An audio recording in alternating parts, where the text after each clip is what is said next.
Cộng đồng mạng ơi, coi dùm gia đình tôi. Bây giờ nó phá hết tài sản của tôi. Tôi xin lỗi cộng đồng mạng. Tôi không phải tôi chia rẽ, nhưng mà tôi chưa thấy người nào mà hành động cho tôi như vậy. Đây, tôi mất hết tất cả. Nhưng mà tôi vẫn hy sinh, tôi khiêm tốn và nhượng nhịn. Tại vì tôi là có đức tin. Cái gì tôi cũng cười, cũng vui. Như giờ đây này, logo á. Bây giờ nó xé cái logo của Đạo Tin Lành của tôi. Cái người mà nó đứng làm chủ nhà đây nó cũng không bao giờ tồn tại. Đây.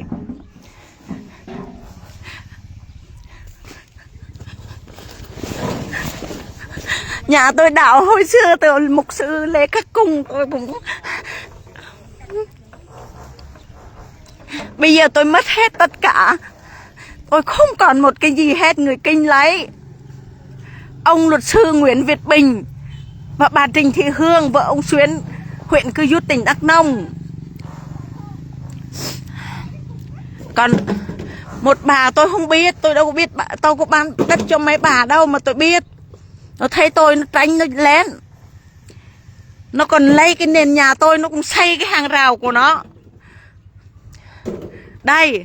hôm qua tôi đăng lên, chúng nó cũng đánh đập tôi, nó không cho đăng. Người dân ở đây đi đăng nó, bao nhiêu cái logo đạo của tôi nó. Tôi là Đạo Tin Lành.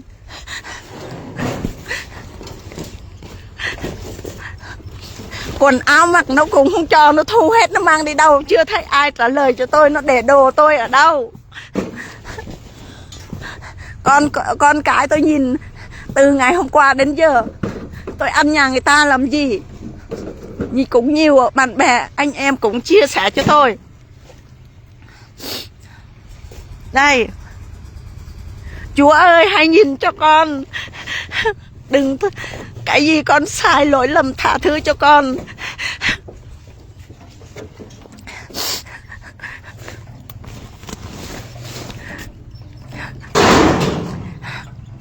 Bây giờ con giống như thầy Gióp.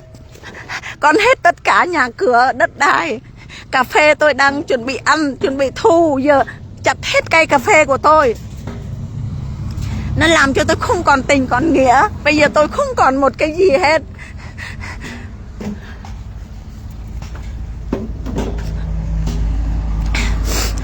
Bây giờ hôm qua nó phá nhà, hôm nay nó xây nhà luôn. Đó, đó, mấy người đây này. Bây giờ tôi không nói, để có Chúa trả lời thôi.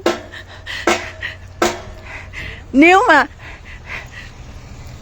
sau này á như thế nào thì người nó làm cho tôi như vậy thì nó cũng theo như vậy luôn. Cộng đồng mạng ơi, hãy chia sẻ cho tôi.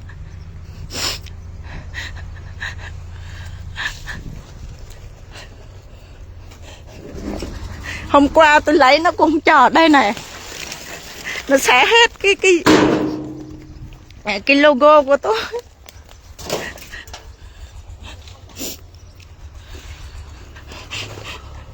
Nhà cửa.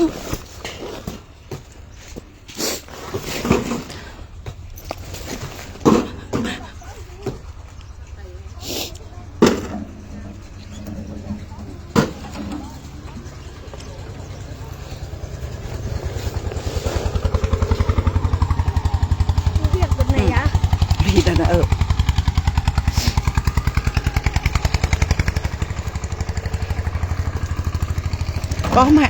này họ lăng gì chẳng rây phụng đề gà phụng Đạo Tin Lành rây mới là hả.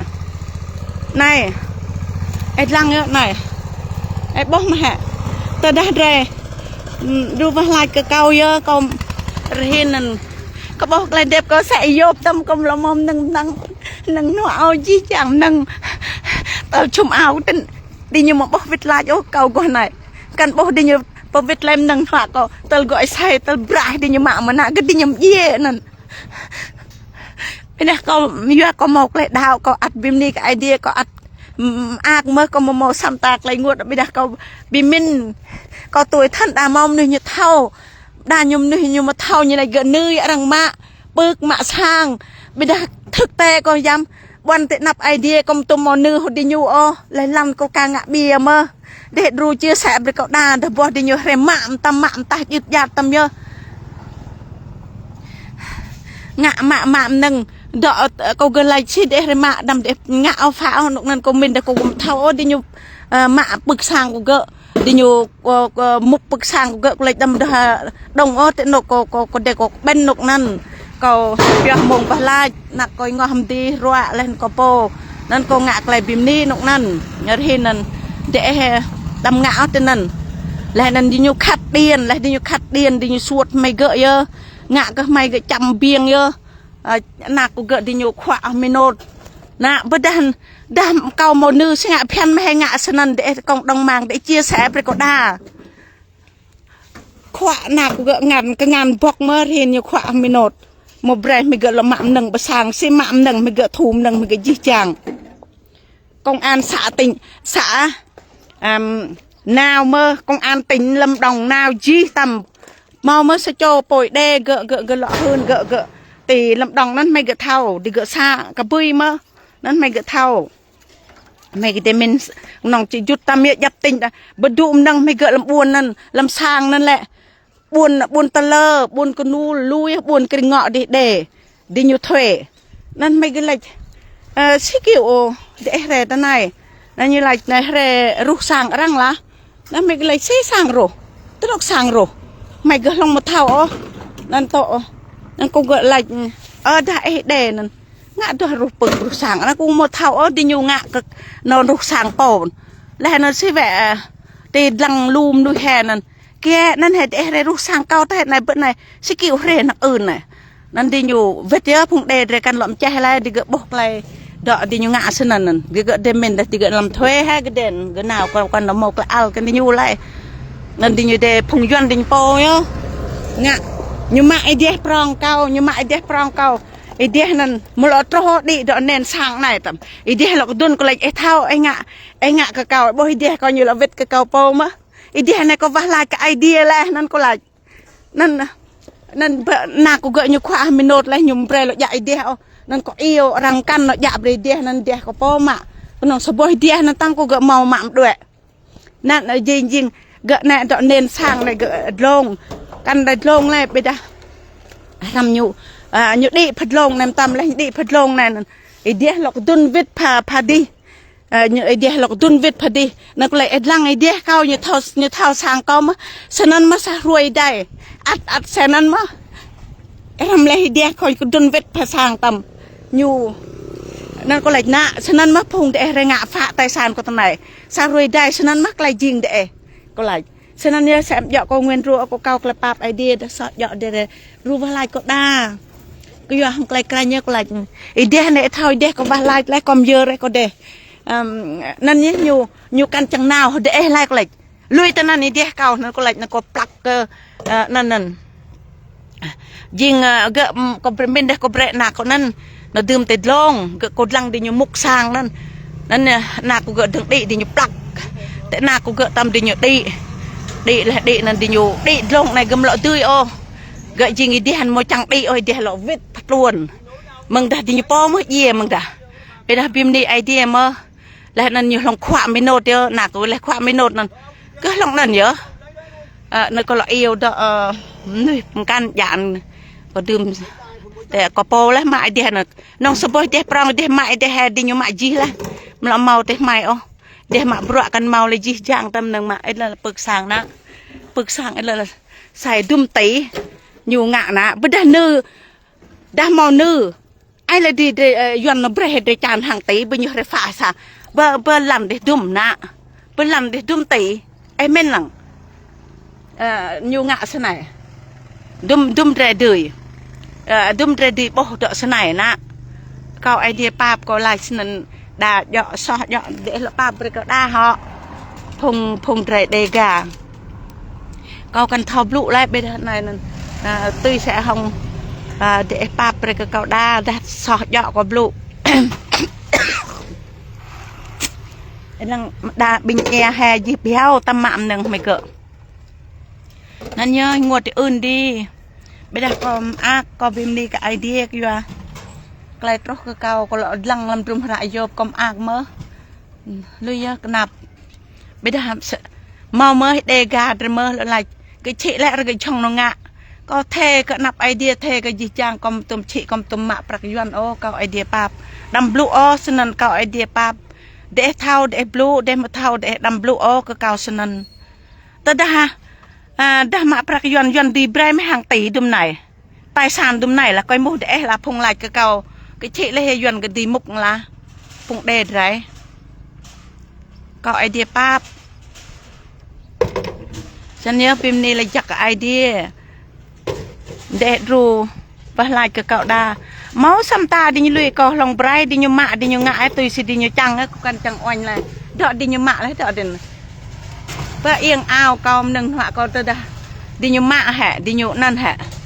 cầu cầu là pap chừng căn cứ lại chẳng họ ô lấy tôi sẽ có mình tôi nộp đi như mạ đuệ nên làm nâng ai tôi là em mốt không bị rượu đạo cậu ấy đi pap dung thôn 30 năm lại cực khổ hy sinh là ung dê riêng nên gom góp bon từng đồng mau hệ xài sang mau hệ chăm sóc cà phê cái nào này bẹt phèm vua không ai mơ nhưng mà chim tâm nên nhớ ấy lần kiểu ngại là tập bộ mẹ bây giờ sẽ dạy cho mẹ mà bữa nộp đần cả giải quyết rõ ràng ồ bây giờ yêu chính quyền nhé bảo vệ thì nhú bề ngã thế này cả po sẽ đây là yêu còn là yêu thì có yêu cộng đồng mạng có yêu ông Tô Lâm nhé ông Tô Lâm hả điều khiển nuôi thế này bề dân từ ngoài Hà Nội về chiếm đoạt tài sản của dân như vậy ông Tô Lâm ơi có phải ông bác cho dân của Hà Nội về chiếm đoạt tài sản của chúng tôi như vậy bây giờ trong khi mà giải quyết hay là không giải quyết như thế nào bây giờ gia đình tôi chưa có bìa gia đình tôi ở đây 30 năm gom góp được như ngày hôm nay bây giờ riêng cái nhà tôi hơn cả tỷ còn đất đai tôi đây bao nhiêu 1 mét nếu mà bên thị trường bán bây giờ nó vô nó phá hết cây cà phê không phải nó phá nó cướp luôn á bác Tô Lâm phải giải quyết ngay cho tôi cái công việc đây đó toàn là bao nhiêu bây giờ tôi là dân tại chỗ làm gì mà tôi có tiền có của các anh phải xem xét giải quyết cho tôi như vậy có hợp lý không làm như thế này có hợp lý không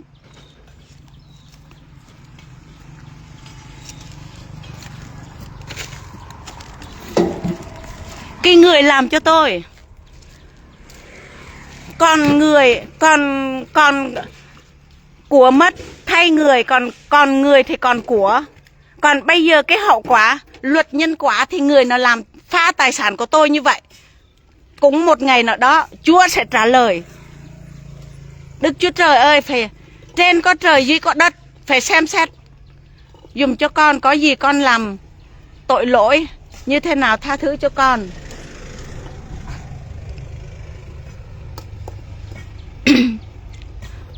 để pa precoda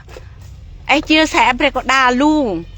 bài đi nhớ dân ngạ cái đề này si cựu thế này nè ấy đang hầm ruồi này là ruồi này say sang tầm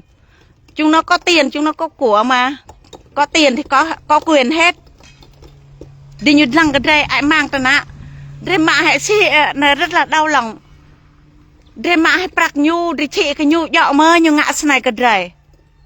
tài sản này là hơn mấy tỷ xin như đi nó cướp phải đọ rầy là nại mình là có ông Tô Lâm ơi tài sản của tôi là bao nhiêu mấy tỷ bây giờ tôi chỉ có 1 cái lô đất đây thôi đây này dân của chúng mày này ở Hà Nội đây vô cướp tài sản của tôi trong khi đó là tôi có nợ nần gì với bà đâu với mấy người đâu mà đi thu hết tài sản của tôi nếu mà thu hết là thu hết tất cả nhá không để cho nhà tôi mất nhà mất cửa như này ông Bình luật sư là như thế nào trả lời cho tôi luật sư mà để cướp đất của dân hả mà nếu mà ông có tiền có của sao không đi giành đất ở khu vực trên cái này khu vực dân bản địa tại chỗ của chúng tôi Tôi nói thì còn chửi tôi nói thì còn nhổ nước miếng cho tôi. Còn con ông Hoạt á, tôi bây giờ hôm nay tôi mới biết, còn hôm qua tôi không biết. Tôi không có tình có nghĩa với bà. Bà mua bán mua giấy tay với nhau tôi không biết. Tôi có bìa, công an thì vào cuộc. Ai là người làm bìa cho bà Hương? Ai là người làm bìa cho bà Trịnh Thị Hương? Ai là làm bìa cho ông Nguyễn Việt Bình? Ông Nguyễn Việt Bình là ông luật sư, bà Trịnh Thị Hương là vợ công an huyện Cư Rút. Còn dân tại chỗ của chúng tôi đi làm bìa 1 năm 2 năm chưa xong. Đây, hôm qua kéo quân công an đội thi hành án vô cướp đất của tôi. Còn hôm nay là đổ dân xây nhà. Làm mong bác Tô Lâm ơi, bác coi như thế nào.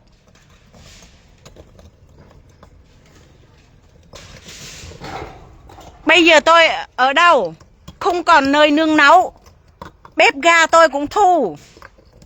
bếp điện tôi cũng thu. Trước khi vào nhà tôi cắt điện, không cho tôi quay. Bây giờ hôm nay tôi quay thì công an lấy, công an đập. Thì cũng phải có lệnh từ Bắc người ta mới dám làm như vậy chứ. Thì bác trả lời cho tôi. Bây giờ hiện tại tôi không còn nhà ở, không còn đất ở, không có nước uống. Tôi đi nhờ nước người ta, một ngày người ta cho, ngày thứ hai ai cho tôi.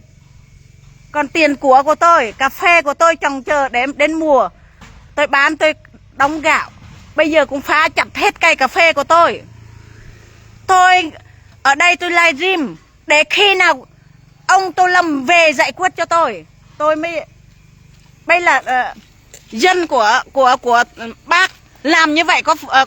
có xứng đáng cho tôi không? Tôi là dân tại chỗ. Đất Nam Dông hồi xưa bao nhiêu đất của dân tộc tại chỗ của chúng tôi, đuổi dân tộc tại chỗ của chúng tôi về 2 bàn tay trắng. Về đất tại Buôn Epo, xã Tâm Thắng, mỗi người cấp 1,5 sào. Dân tộc chúng tôi không biết làm ăn.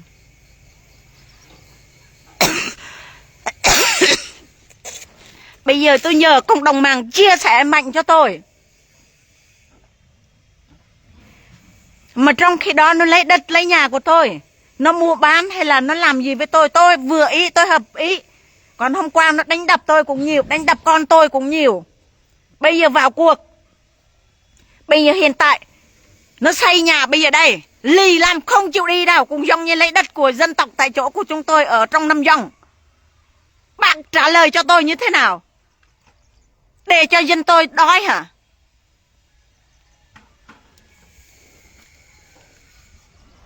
Mà còn khinh dân tộc tại chỗ của chúng tôi, kêu là chúng tôi tha phương lập nghiệp. Sao chúng tôi giàu? Chúng mày dân tại chỗ mà không giàu. Như thế này, lấy bao nhiêu tiền? Mà trong khi đó là nhà tôi không hề lấy 1 đồng của ông Nguyễn Việt Bình và của ông bà Trịnh Thị Hương. Chưa có 1 đồng về đưa cho tôi.